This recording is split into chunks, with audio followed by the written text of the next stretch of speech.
اسی نے انسان کو ٹھیکرے کی طرح کھنکھناتی مٹی سے بنایا اور جنات کو آگ کے شعلے سے پیدا کیا، تو تم اپنے پروردگار کی کون کون سی نعمت کو جھٹلاؤ گے؟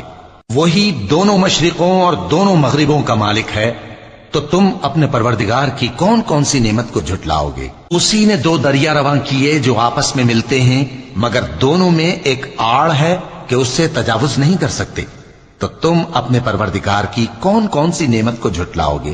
ان دونوں دریاؤں سے موتی اور مونگے نکلتے ہیں، تو تم اپنے پروردگار کی کون کون سی نعمت کو جھٹلاؤ گے؟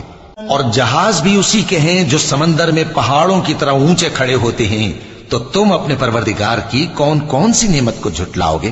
جو مخلوق زمین پر ہے سب کو فنا ہونا ہے، اور تمہارے پروردگار ہی کی ذات جو صاحب جلال و کرم ہے باقی رہے گی، تو تم اپنے پروردگار کی کون کون سی نعمت کو جھٹلاؤ گے؟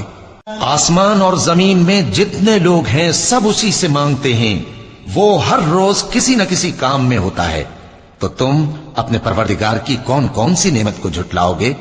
اے دونوں جماعتوں، ہم ان قریب تمہاری طرف متوجہ ہوتے ہیں، تو تم اپنے پروردگار کی کون کون سی نعمت کو جھٹلاؤ گے؟ اے گروہ جن و انس، اگر تمہیں قدرت ہو کہ آسمان اور زمین کے کناروں سے نکل جاؤ تو نکل جاؤ، اور زور کے سوا تو تم نکل سکنے ہی کہ نہیں، تو تم اپنے پروردگار کی کون کون سی نعمت کو جھٹلاؤ گے؟